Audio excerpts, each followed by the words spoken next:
Que el Señor nos bendiga. Nuevamente juntos para escudriñar la palabra, para ser alentados por ella, para ser enseñados y advertidos, porque la palabra tiene mucho que decir, especialmente en este tiempo. Les invito a orar. Amado Padre, en el nombre glorioso de Jesucristo, el Rey que vuelve, en ese nombre te invocamos. Te pedimos que nos guíes al abrir la Escritura, al estudiar tu palabra.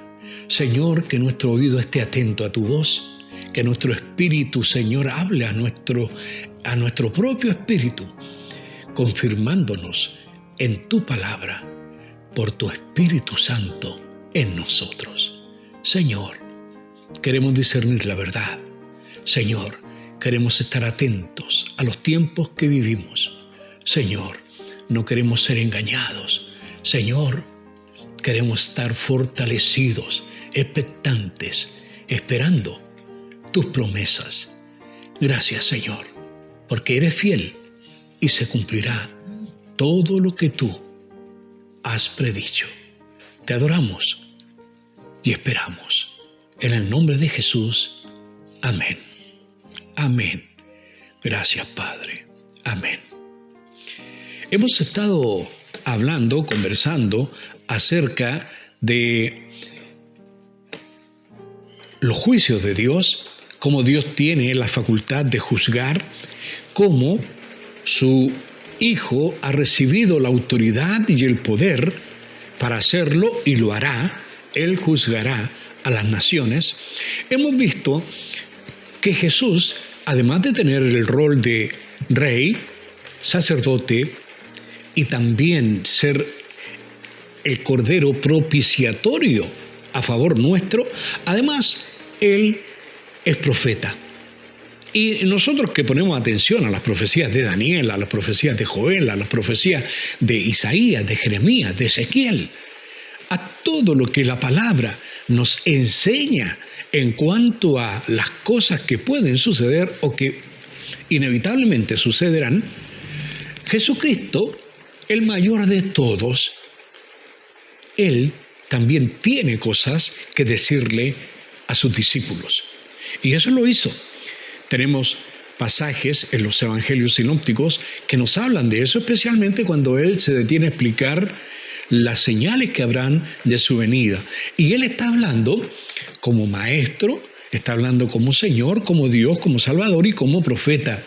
Y queremos ahondar un poco más en esta faceta de profecía que hay en Jesucristo.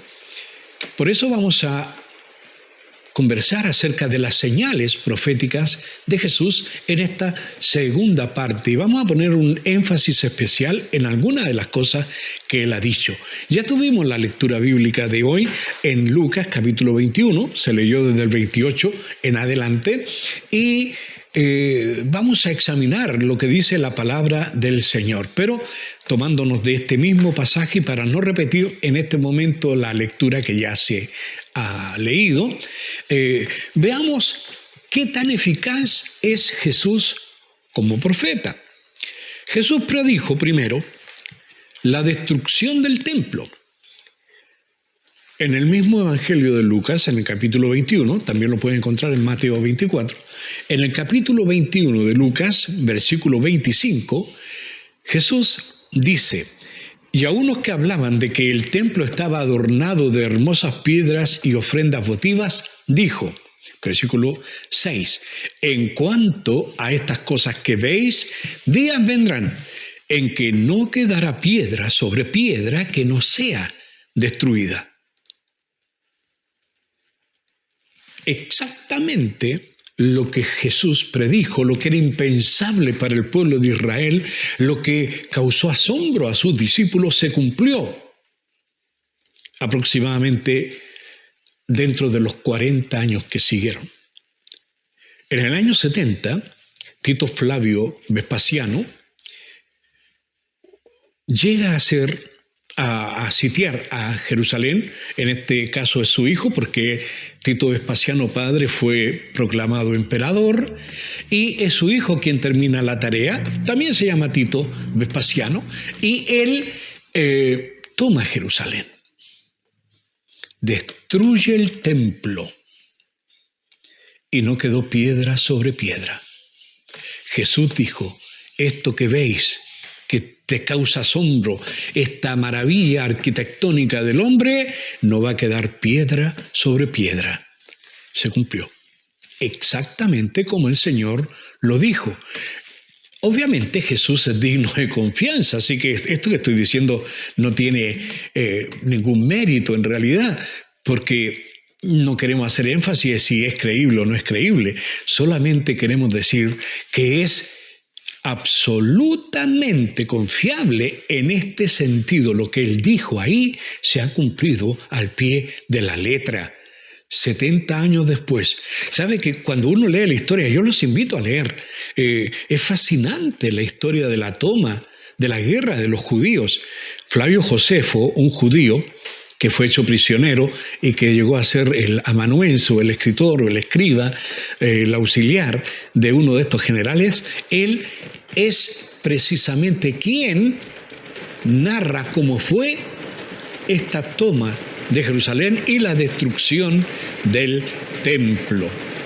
¿Qué dice este hombre? Él dice que fue una mortandad enorme.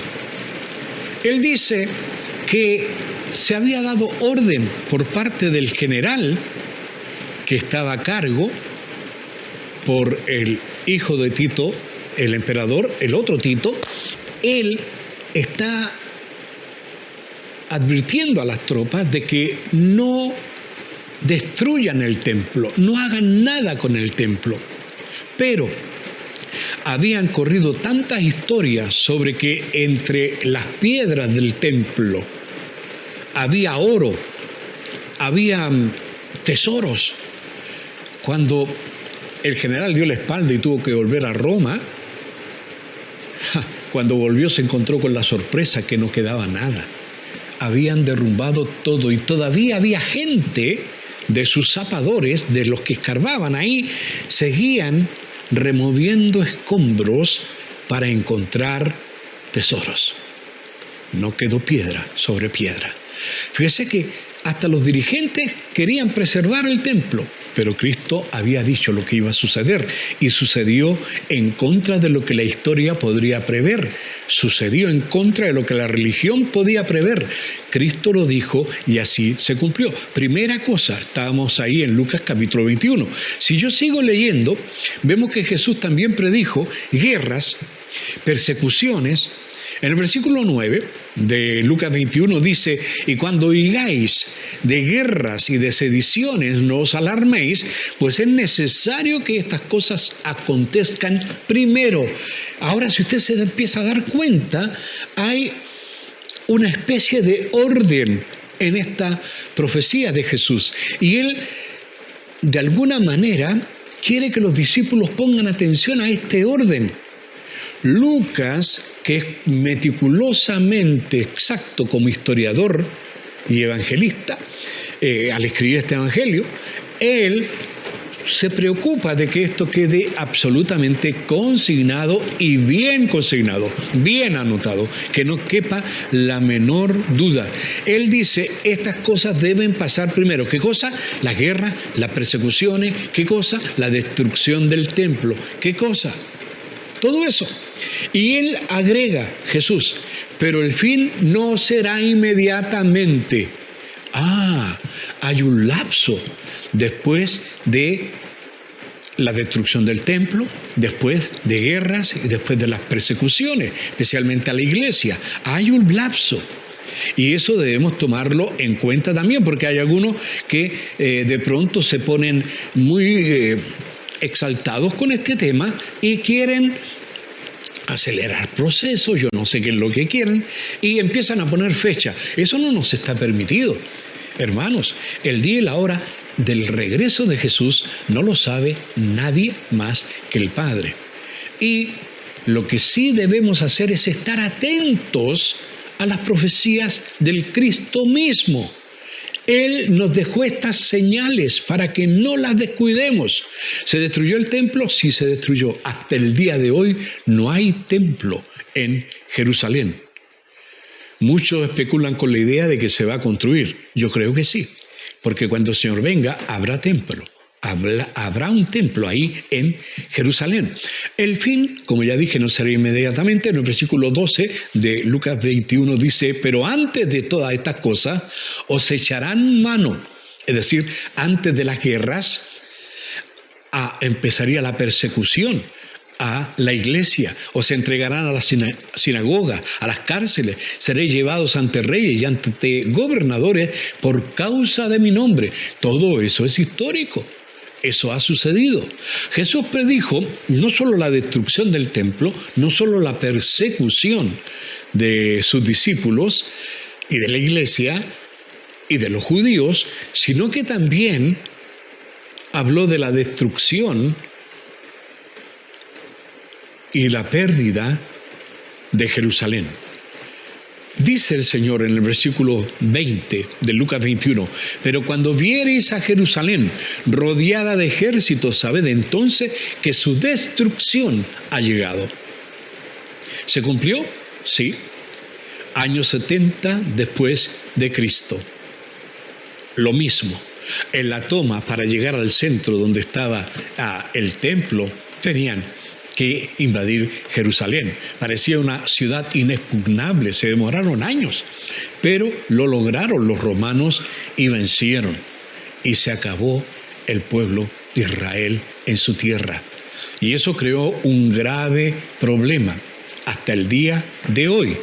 Dice además la palabra, la cuarta cosa que Jesús predijo ahí, no las puedo enumerar todas específicamente, así que las englobo. Él predijo catástrofes mundiales, grandes catástrofes. Él dice, versículo 11 de Lucas 21, y habrá grandes terremotos y en diferentes lugares hambres y pestilencias, y habrá terror y grandes señales del cielo. Mira, catástrofes. Hemos tenido grandes terremotos.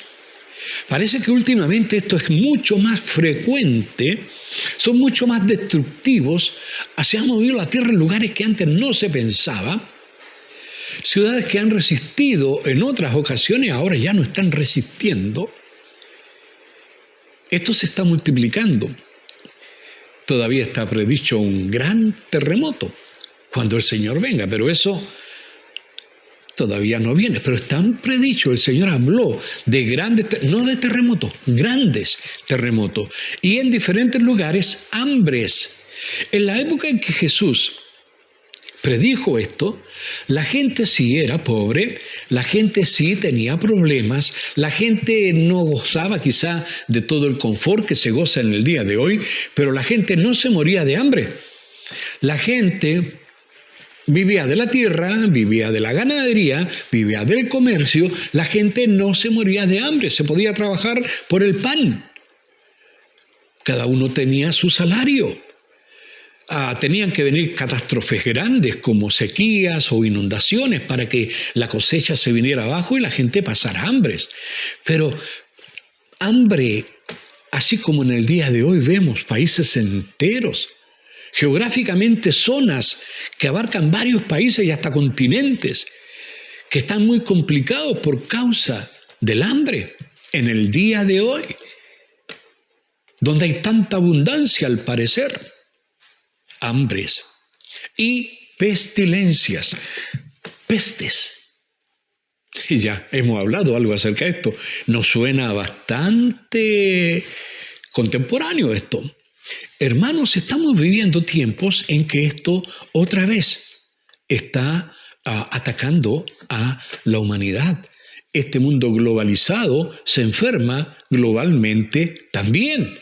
Como quinta cosa, el Señor predijo la diáspora y la pérdida definitiva de Jerusalén. Lucas 21-24 dice, y caerán a filo de espada, como dice Flavio Josefo, fue una matanza.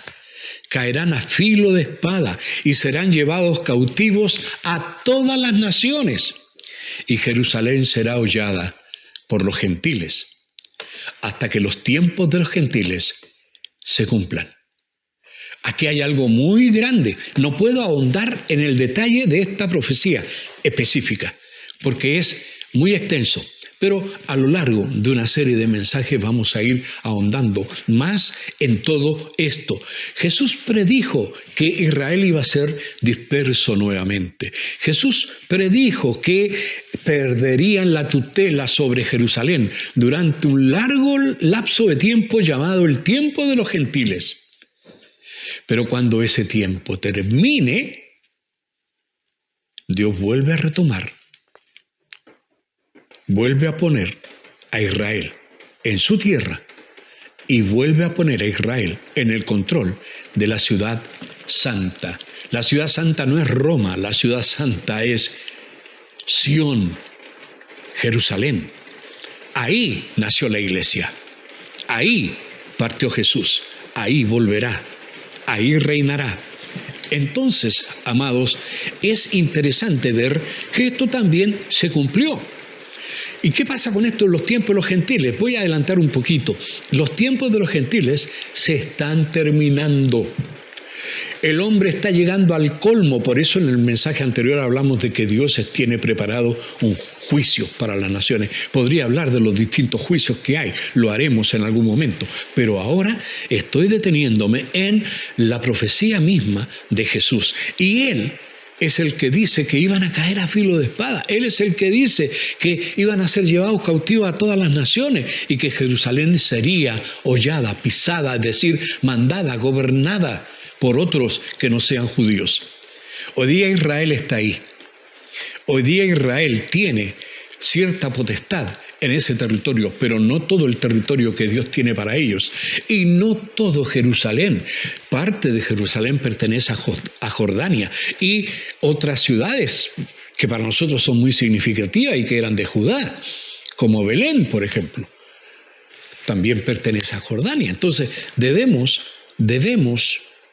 poner atención, porque aquí hay una señal increíble que el Señor está dejando, especialmente para los que vivimos en este tiempo. ¿Qué señal es esta? La ciudad de Jerusalén y el control de los gentiles sobre ella. Por ahí dicen que el Papa Francisco quiere hacer de Jerusalén una capital internacional de todas las religiones, en todo caso, para que represente la globalidad, una especie de ecumenismo, de sincretismo, donde Jerusalén sea la ciudad santa del catolicismo, sea la ciudad santa del cristianismo en general, sea la ciudad santa de los islámicos y sea la ciudad santa de los judíos y de todo el mundo, de cualquiera que tenga cualquier idea acerca de Dios. Hermano, preparándose el terreno, pero llegará el momento en que eso termina. Jerusalén será hollada, pisada por los gentiles. Y yo creo que estamos muy cerca de ver el término de todo eso, pero eso lo veremos en otra ocasión. Como sexta señal, el Señor habló de señales que habría en los cielos y en la humanidad. En algunas ocasiones hemos hablado también de esto. Lucas 21, 25 dice: entonces habrá señales en el sol, en la luna y en las estrellas, y en la tierra angustia de la gente, confundidas a causa del bramido del mar y de las olas, desfalleciendo los hombres por el temor y la expectación de las cosas que sobrevendrán en la tierra, porque las potencias de los cielos serán conmovidas. Aquí hay mucho que decir, poco tiempo para explicar, porque quiero pasar rápidamente sobre esto. En detalle lo veremos en otro momento. Por ahora quiero poner el énfasis en la última de las cosas que el Señor dijo, para empezar desde ahí a examinarlo todo mucho más exhaustivamente. Jesús predijo el renacer de la higuera. Qué curioso, terminó toda esta narrativa, todas estas señales que le pidieron y dejó la última señal. Y la última señal, la séptima señal, era la higuera. Y él dijo, ahora voy a citarlo como lo dice en Mateo, pero es lo mismo, también está aquí en Lucas 21, pero voy a citar a Mateo para salir un poquito de esto. Dice, de la higuera aprended la parábola, aprended la enseñanza, aprended la metáfora, aprender el símil que esta higuera tiene. ¿De qué está hablando Jesús? Fíjese que él lo pone bien claro, es algo como evidente. Dice, cuando su rama está tierna y brotan las hojas, sabéis que el verano está cerca. Así también vosotros, cuando veáis todas estas cosas, conoced que está cerca a las puertas. ¿Qué cosa estará cerca a las puertas? Su regreso. Se le preguntó qué señales habría de estas cosas, o sea, destrucción del templo, de lo que iba a pasar con Jerusalén y de su venida. Y él ahora está hablando. Como última cosa, vean la higuera, aprendan de la higuera. La higuera es algo clave. ¿Por qué? Yo tengo una higuera en mi patio. Es un árbol que me gusta mucho. Recuerdo cuando niño un poema de Juana de Ibarburu, una poetisa uruguaya, que era obligatorio aprender en ese tiempo cuando éramos escolares, estoy hablando del siglo pasado, harto tiempo atrás. Y decía Juana de Ibarburu, yo le tengo piedad a la higuera, porque sus ramas son torcidas por esto, y yo le tengo piedad a la higuera. ¿Sabe? Yo no le tengo piedad a la higuera. Yo le tengo amor, reconocimiento. ¿Sabe que casi no hay vez que yo esté debajo de ese árbol y meto la manito acá y encuentro uno de esos frutos? Oh, este está bueno. Lo saco, lo pruebo y yo quedo admirado. Lo mismo pasa cuando tomo un durazno, saco una uva o qué sé yo. No debo comer mucho esas cosas, pero bueno, para probarlo. ¿Sabe? ¡Qué maravilla el fruto de la higuera! ¡Qué maravilla el fruto de la vid! ¡Qué maravilla el fruto del olivo! Y qué interesante que estas tres especies vegetales, tanto la higuera como la vid, como el olivo, son símbolos. Son símbolos. Y se usan como símbolos en profecía para hablar de nuestra comunión con Dios, para hablar también de Israel. En realidad son símbolos de Israel, para hablar de si hay fruto o no hay fruto. Conocemos la historia de la maldición de la higuera, por no llevar fruto fue maldita. ¡Wow! Y los discípulos quedaron asombrados. El Señor algo tenía que decir, estaba preparando esto de la higuera. Mirad la higuera. Como les digo, yo tengo una higuera y yo sé que ya se acerca el verano, porque es casi uno de los primeros árboles, junto con el ciruelo y a veces los cerezos, es casi uno de los primeros árboles que empieza a echar brotes nuevos. Hermoso. Y yo sé que luego gozaré de los primeros frutos en un tiempo más. Precisamente en este tiempo hay frutos en la higuera. Ahora el Señor dice, sabéis por la higuera que el verano está cerca. Así también vosotros, cuando veáis todas estas cosas, todas las señales que les dije, conozcan que está cerca a las puertas. Jesús quiere definitivamente que sus palabras no pasen inadvertidas. Jesús no quiere que se olviden de esto. Jesús quiere poner un remache final, un punto final con un llamado de atención, como quien dice la guinda sobre la torta, para que nos quede claro el punto crucial. Mirad la higuera, mirad la higuera. Cuando estas cosas acontezcan, vean, porque eso es señal de que la higuera está brotando, es señal de que estas cosas se van a cumplir, que estas cosas están cercanas. No está el fruto todavía, no está la cosa final todavía, pero ya viene, pronto, pronto viene. Y el Señor quería que sus discípulos estuvieran claros en esto. La higuera es una planta muy popular en ese tiempo en la zona de Israel. Una planta muy, muy popular. De hecho, usted puede buscar en el Antiguo Testamento que era como una especie de de bienestar especial el poder cada uno estar debajo de su higuera o debajo de su viña. Los judíos en general en las viñas ponían en medio por ahí una higuera, entre medio de la vid. Todo esto tiene símbolos, nosotros a veces los pasamos por alto. Ahora, además, la higuera produce frutos, 2 frutos en el año. La primera cosecha, los primeros frutos, nosotros los llamamos brevas. Las brevas salen de la parte leñosa de las ramas. Las ramas antiguas son las que producen las brevas, y las brevas son unos higos, pero mucho más grandes, muchas veces 2 o 3 veces más grandes que un higo normal. Son los primeros frutos. No son tantos como los higos que vienen después. Los primeros meses, cuando empiezan a salir las primeras brevas, aquí en nuestra zona, por ahí por, digamos, diciembre, enero. Ahora ya a fines de enero, comienzo de febrero y marzo, vienen los higos, que son diferentes porque los higos nacen de las ramas nuevas que echa en esta ocasión la higuera. Y la higuera, cuando echa las ramitas nuevas, echa una rama y un higo al tiro, al momento, y enseguida salen las hojas. No salen las hojas primero y después el higo. Primero sale el higuito, chiquitito.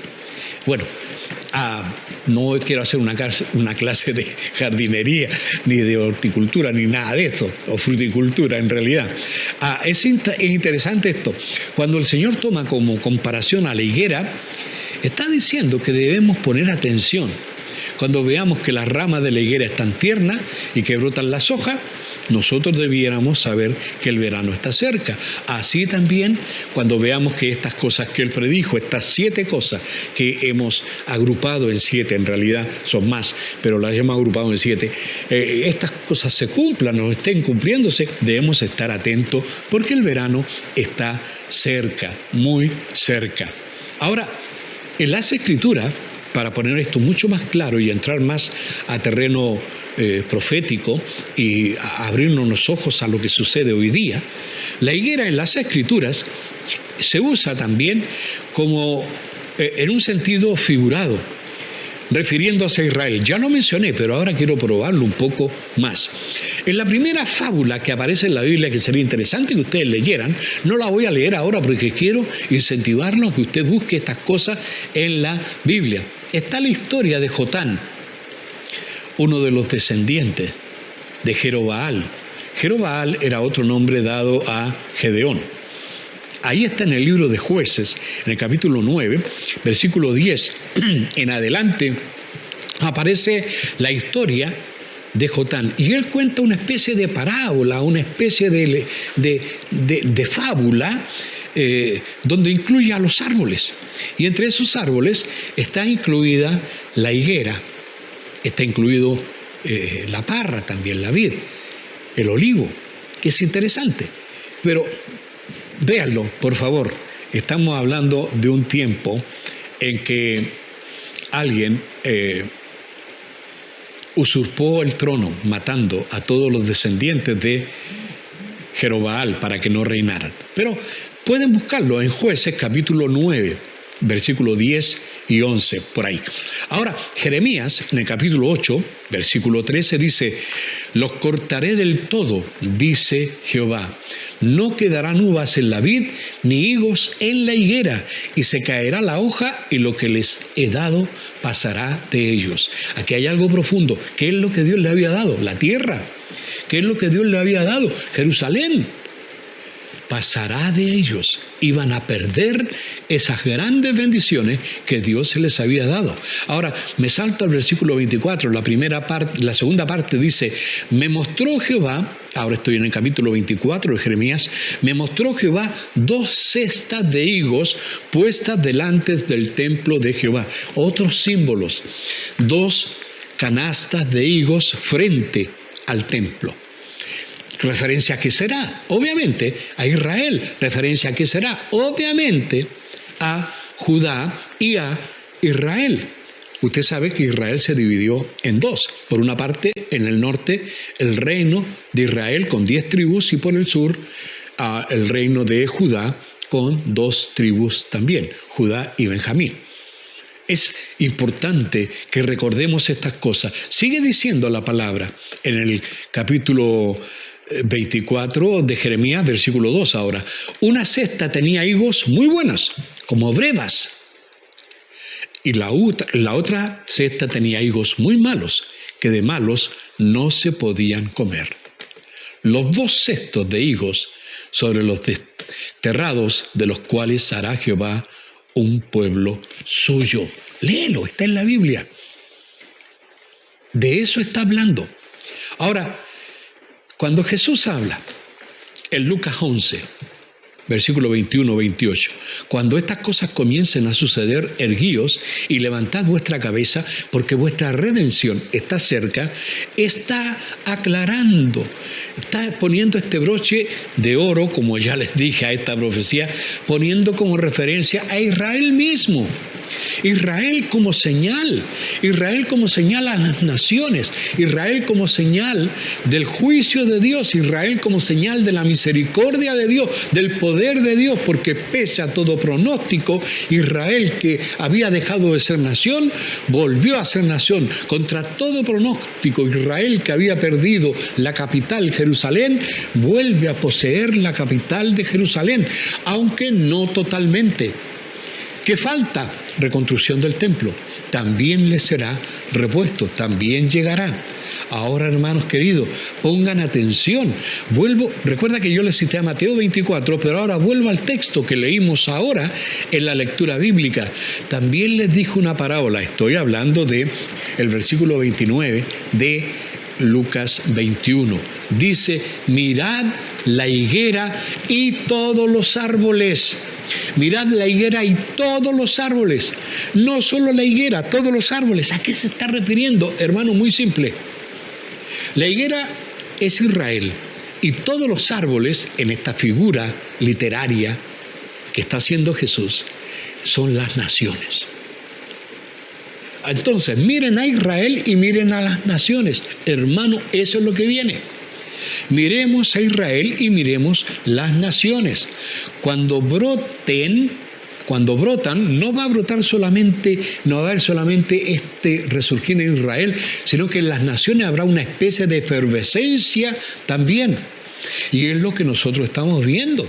Las naciones se están agrupando. Hay una tendencia a un gobierno mundial. Hay una tendencia a una globalización, a una estandarización del pensamiento, a una hegemonía de lo religioso, una hegemonía política, una hegemonía de poder militar, una hegemonía de todo tipo de situaciones humanas.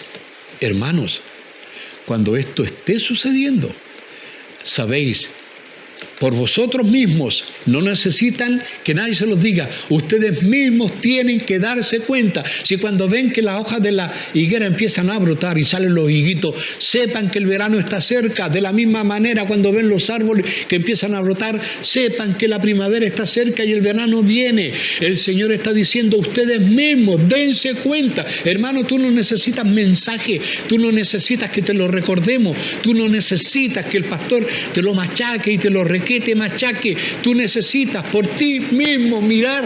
Mira la higuera, mira las naciones, mira Israel, mira lo que está sucediendo, mira las señales que Cristo dejó. Así también vosotros, dice el 31, cuando veáis que sucedan estas cosas, fíjese, están relacionados 2 verbos, ver y saber. Cuando veáis que suceden estas cosas, sabed que está cerca el reino de Dios. De cierto os digo que no pasará esta generación hasta que todo esto acontezca. El cielo y la tierra pasarán, pero mis palabras no pasarán. Es lo que dijo Jesús. Ahora, hermano querido,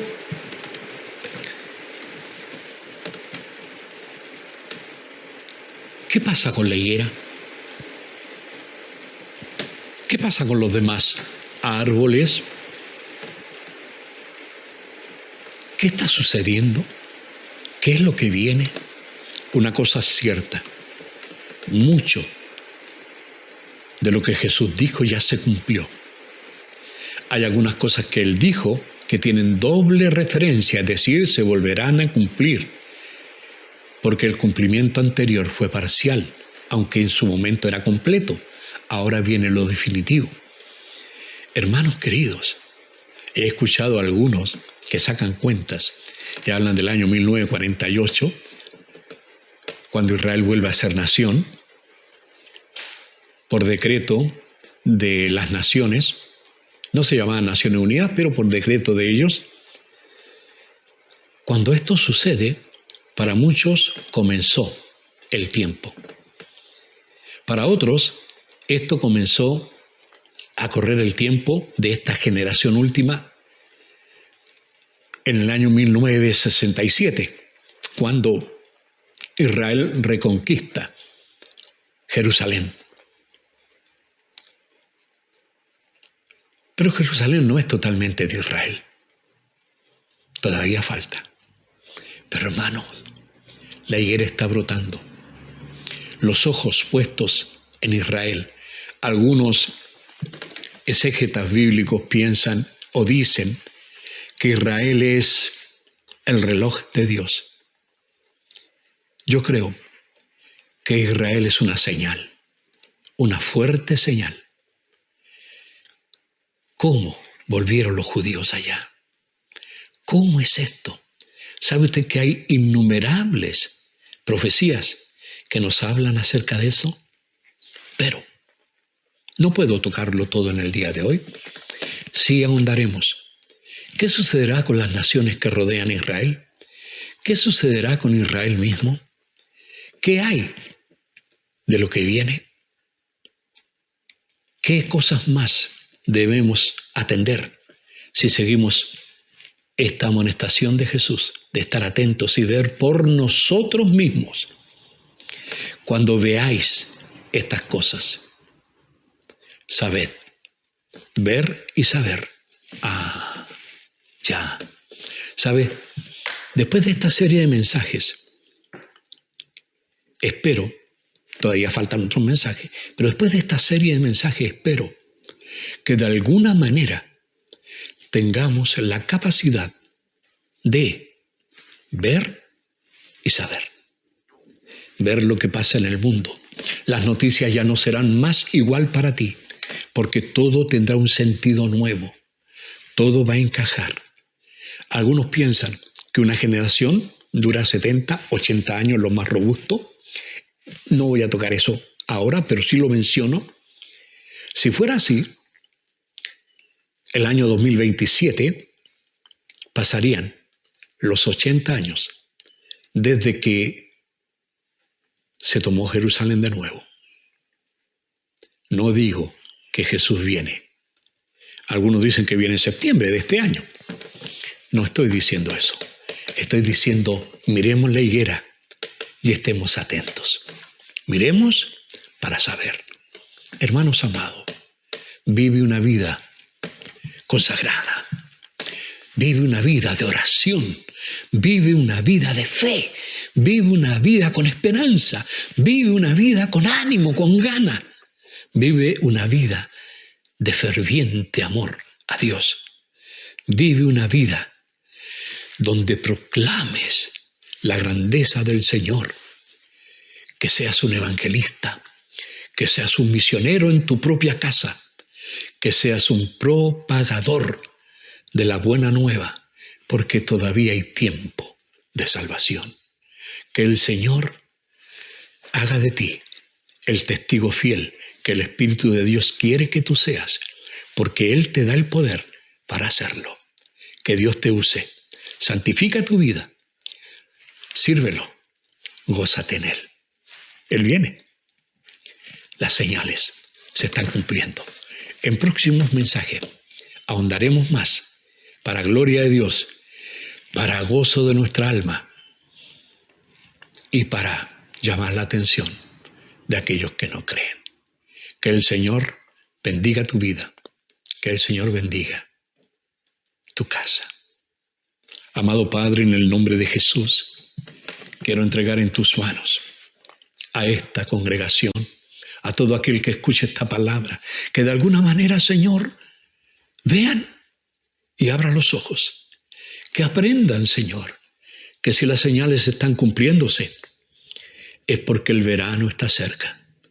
Señor, que no sea solo la voz que se escucha a través de este mensaje, que sea el respaldo de tu Espíritu el que hable a nuestros corazones. Para gloria tuya, Padre. Te lo pedimos en el nombre de Jesús. Amén. Gracias, Señor. Amén.